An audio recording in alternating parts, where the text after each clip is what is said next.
मोदी जी बैठे बैठे बोर हो रहे हैं, अंताक्षरी खेले क्या? टाइम पास हो जाएगा। ओबीसी जी, अंताक्षरी में क्या रखा है? गाने माने तो सब सुने हुए हैं। मोदी जी आज हमको एक हंसी मजाक की कहानी सुनाएंगे। सुनाओ मोदी जी, सुनाओ मोदी जी, ऐसी कहानी सुनाओ कि मजा आ जाए। अरे भैया अखिलेश, मोदी जी कहानी सुनाएंगे तो मोदी जी को कुछ खिला पिला देना, नहीं तो खाली फोकर मोदी जी का मुंह क्यों दुखाते हो? लालू जी, तुमको बड़े खाने पीने की बात पड़ी रहती है। चलो मैं एक पाव जलेबी खिला दूंगा मोदी जी को। मोदी जी सुनाओ कहानी। हाँ तो भैया हम सुनो, पर कहानी के बीच में अपनी टांग हाथ मत अड़ाना। कहानी तो मैं तुमको ऐसी सुनाऊंगा कि तुमको भी मजा आ जाएगा। मजा नहीं आया तो मेरा नाम बदल देना। बहुत पुराने समय की बात है। एक गांव था। उस गांव में बुद्धू राम नाम का एक आदमी रहता था। तो उसने एक दिन सोचा कि मैं तीर्थ यात्रा घूमकर आ जाऊं तो थोड़ा बहुत पुण्य मिल जाएगा। तो उसने अपने घर से पैसे में से इकट्ठे किए और तीर्थ यात्रा पर निकल पड़ा। पर वह 100 किलोमीटर चलने के बाद उसके साथ एक अनहोनी हो गई। क्या मोदी जी, उसकी टांग टूट गई या उसको बुखार आ गया? ओबीसी जी, तुमको बड़ी जल्दी है कहानी सुनने की। जरा अपने मुंह को तो बंद कर लो और ध्यान से सुनो। देखो मोदी जी, मेरा मतलब कि इस कहानी सुनाओ। उस आदमी के साथ अनहोनी ऐसी हुई कि वो आदमी रात रुकने के लिए एक सराय में गया। मोदी जी, ये सराय क्या होती है? योगी जी, जैसे आजकल आज होटल में रुकते हैं रात, उसी प्रकार पहले सराय होती थी। तो वो आदमी सराय में रुका तो बुद्धू राम के पैसे रात में चोरी हो गए। मोदी जी, बुद्धू राम को तो बहुत मारा होगा, उसके तो हाथ पैर तोड़ दिए होंगे सराय के मालिक ने, क्योंकि फिर वो पैसे कहाँ से देगा? उसके पैसे तो चोरी हो गए। ओबीसी जी, तुमको हाथ पैर तोड़ने की बहुत याद आ रही है। क्या बात है, तुम्हारे हाथ पैर किसी ने तोड़ दिए क्या? पैसे तो शाम को ही दे दिए होंगे, तो फिर हाथ पैर क्यों तोड़ेंगे?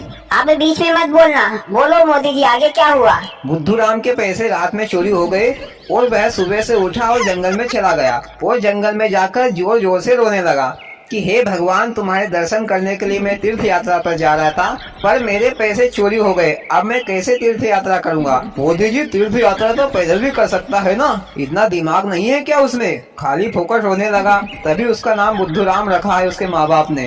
लालू जी, तीर्थ यात्रा तो पैदल भी कर सकता है, पर खाएगा क्या हवा? खाने के लिए तो पैसे चाहिए ना। आप बीच में कोई नहीं बोलेगा, मोदी जी ही कहानी सुनाएंगे। देख नहीं रहे हो कितना मजा आ रहा है? सुनाओ मोदी जी। तो वो आदमी जंगल में रो रहा था। तो भोलेनाथ वहाँ आ गए और बोले, क्या बात है? तो बुद्धू राम ने पैसे चोरी होने की बात भोलेनाथ को बताई। तो भोलेनाथ ने बुद्धू राम को एक पैसे देने वाला शंख दे दिया और बोले कि तुम जहाँ भी मेरा नाम लेकर इस शंख से जितने भी पैसे मांगोगे तो यह शंख तुमको उतने पैसे देगा। भोलेनाथ ऐसा कहकर और बुद्धू राम को शंख देकर वहाँ से चले गए। अब बुद्धू राम बहुत खुश हुआ और बोला कि अब तो मैं पृथ्वी के चारों कोनों की यात्रा कर लूंगा। और बुद्धू राम यात्रा के लिए आगे चल पड़ा। चलते चलते फिर उसको रात हो गई। फिर वह एक सराय में रात रुका और शंख को रखकर शंख से पैसे मांगने लगा। बुद्धू राम ने अपनी जरूरत के हिसाब से शंख से 1000 रुपए मांगे तो शंख ने उसे तुरंत 1000 रुपए दे दिए। ये सब सराय का मालिक देख रहा था।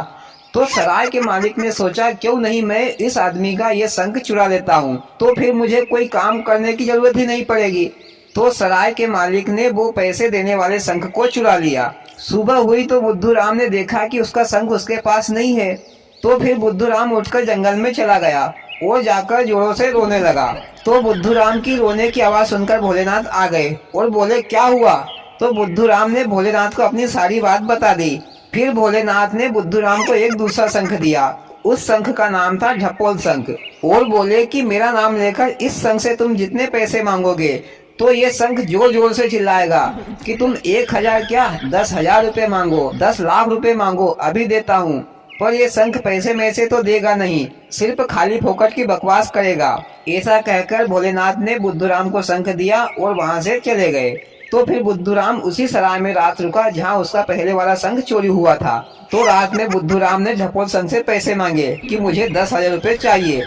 तो ढपोल शंख जोर से चिल्लाया, अरे 10,000 क्या 10 लाख रुपए मांगो, 10 लाख क्या 10 करोड़ रुपए मांगो, अभी देता हूँ। तो ये सारी बातें सराय के मालिक ने सुन ली और उसने सोचा कि ये शंख तो इस शंख से भी अच्छा है, जितने पैसे मांगते हैं उससे 10 गुना ज्यादा पैसा देता है। तो सराय के मालिक ने सोचा कि मैं क्यों नहीं इस शंख को चुरा लूं। और रात में सराय के मालिक ने जो पैसे देने वाला शंख था उसको लाकर बुद्धू राम के पास रख दिया और वो जो ढपोल शंख था जो पैसे नहीं देता था उस शंख को चोरी से उठाकर ले गया। और बुद्धू राम सोया हुआ नहीं था, वो मात्र सोने का बहाना कर रहा था। रात बीत गई और सुबह हो गई। सुबह हो गई तो बुद्धूराम अपने वो पैसे देने वाले संघ को लेकर वहां से चल दिया। फिर सराय के मालिक ने उस ढपोल संघ से 5 लाख रुपए मांगे तो ढपोल संघ जोर से चिल्लाने लगा, अरे 5 लाख क्या, 50 लाख रुपए मांगो, 5 करोड़ रुपए मांगो, अभी देता हूँ। ढपोल संघ ने बोल तो दिया लेकिन पैसे नहीं दिए। तो सराय के मालिक ने बोला, मेरे बाप 50,000 ही दे दो। फिर जोर से चिल्लाने लगा ढपोल संघ कि 50,000 क्या, 5 लाख रुपए मांगो, 50 लाख रुपए मांगो, पर देता लेता कुछ नहीं। तो फिर सराय का मालिक समझ गया कि बुद्धूराम ने होशियार आदमी को बुद्धू बना दिया और मैं मेरी लालच में खुद ही फंस गया। और बुद्धूराम ने चारों धाम की तीर्थ यात्रा की। वाह मोदी जी, क्या कहानी थी, मजा आ गया। भैया तुमको कहानी पसंद आई हो तो वीडियो को लाइक और चैनल को सब्सक्राइब जरूर करें। भोलेनाथ सबके साथ।